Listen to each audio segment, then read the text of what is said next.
নমস্কার।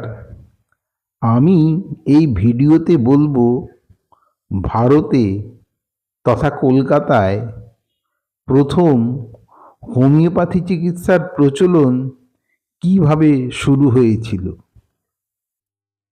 কলকাতা তথা ভারতে হোমিওপ্যাথি চিকিৎসার জন্যে প্রথমেই যার নাম করতে হয়, চিকিৎসক হিসেবে যার নাম করতে হয়, তিনি হলেন ডাক্তার মহেন্দ্রলাল সরকার।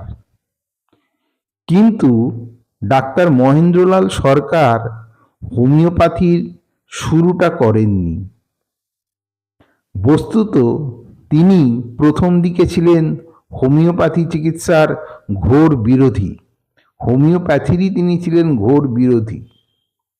এর কারণ অবশ্য হলো এই যে 1863 খ্রিস্টাব্দে তিনি কলকাতা মেডিকেল কলেজ থেকে এমডি পরীক্ষায় উত্তীর্ণ হন এবং সেটা অবশ্যই অ্যালোপ্যাথি। ভারতে যিনি হোমিওপ্যাথি চিকিৎসা নিয়ে আসেন তিনি হচ্ছেন ডাক্তার বেরিনি সাহেব। তাঁর উল্লেখযোগ্য শিষ্য ছিলেন বাবু রাজেন্দ্র দত্ত বা রাজেন দত্ত। তিনি ছিলেন ওয়েলিংটন স্কোয়ারের দত্ত পরিবারের সন্তান। এই পরিবারটি হল স্বনামধন্য অক্রুর দত্তের পরিবার। এই বেরিনি সাহেবের সঙ্গে পণ্ডিত ঈশ্বরচন্দ্র বিদ্যাসাগর মহাশয়েরও পরিচয় হয় এবং বিদ্যাসাগর বেরিনি সাহেব দ্বারা বিশেষভাবে প্রভাবিত হন।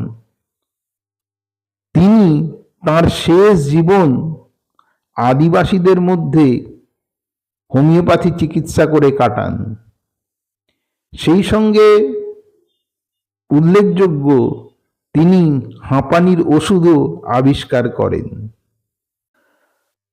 বাবু রাজেন দত্ত প্রথম দিকে হোমিওপ্যাথি চিকিৎসা প্রচলনের জন্য প্রচুর পরিশ্রম ও অর্থ ব্যয় করেন। এবার ফেরা যাক ডাক্তার সরকারের কথায়। ডাক্তার সরকার যে বছর ওই এমডি পরীক্ষায় উত্তীর্ণ হন কলকাতা মেডিকেল কলেজ থেকে, অর্থাৎ 1863 খ্রিস্টাব্দে, সেই বছর ডাক্তার গুডিফ চক্রবর্তী ব্রিটিশ মেডিকেল অ্যাসোসিয়েশনের একটি বঙ্গদেশীয় শাখা সভা গঠন করেন এবং ওই সভা স্থাপনার দিনে সেখানে ডাক্তার সরকার একটি বক্তৃতা করেন এবং মহেন্দ্রলাল সরকার হোমিওপ্যাথির সেদিন বিস্তর নিন্দেমন্দ করেন। তাঁর ওই নিন্দেবাদ বাবু রাজেন দত্তের চোখে পড়ে। তখন তিনি ওই ডাক্তার সরকারের সঙ্গে এর বিচার আরম্ভ করেন। ইতিমধ্যে ইন্ডিয়া ফিল্ড পত্রিকা থেকে ডাক্তার মহেন্দ্রলাল সরকারের কাছে আবেদন জানানো হয় মর্গান সাহেবের লেখা হোমিওপ্যাথির বইয়ের সমালোচনা করে তিনি যেন একটি লেখা তাদেরকে লিখে দেন। কিন্তু ডক্টর মহেন্দ্রলাল সরকার ছিলেন অত্যন্ত সত্যবাদী, ন্যায়নিষ্ঠ এবং দৃঢ়চেতা ব্যক্তি। তিনি সিদ্ধান্ত নেন এ বিষয়ে কিছু মতামত জানানোর আগে সম্পূর্ণভাবে বিষয়টা তিনি অবগত হবেন। তখন তিনি বাবু রাজেন দত্তের সঙ্গে বাবু রাজেন দত্তের কিছু রোগীকে দেখা শুরু করেন এবং সেই সঙ্গে মর্গান সাহেবের লেখা হোমিওপ্যাথি বইটিও পড়া শুরু করেন। এই করতে গিয়ে প্রায় 3 বছর পরে 1866 সালে তিনি তাঁর মত পাল্টে ফেলেন এবং হোমিওপ্যাথির ভূয়সী প্রশংসা করেন। এই ঘটনাতে অ্যালোপ্যাথি চিকিৎসকগণ বেজায় ক্ষুব্ধ হয়ে উঠলেন। তারা সকলে মিলে ডাক্তার মহেন্দ্রলাল সরকারকে সামাজিকভাবে এড়িয়ে চলার সিদ্ধান্ত নিলেন।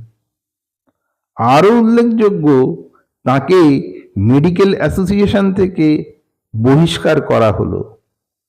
কিন্তু ডাক্তার সরকারকে কোনো অবস্থাতেই দমানো গেল না। আর এই নিয়ে তখনকার দিনে শহর কলকাতা তোলপাড় হতে লাগলো। ডাক্তার মহেন্দ্রলাল সরকার একসময় প্রায় কিংবদন্তি হয়ে উঠলেন। আর বেরিনি সাহেবও এই সময় ভারত ছাড়ার সিদ্ধান্ত নিলেন। যাওয়ার সময় তিনি বলে গেলেন, মহেন্দ্রর মতন সূর্যের যখন উদয় হয়, তখন বেরিনির মতন চন্দ্রের অস্ত যাওয়াই শোভা পায়। বন্ধুরা, ভালো থাকবেন। আমার ভিডিওটি ভালো লাগলে লাইক করবেন, শেয়ার করবেন, চ্যানেলটিকে সাবস্ক্রাইব করবেন। ধন্যবাদ, নমস্কার।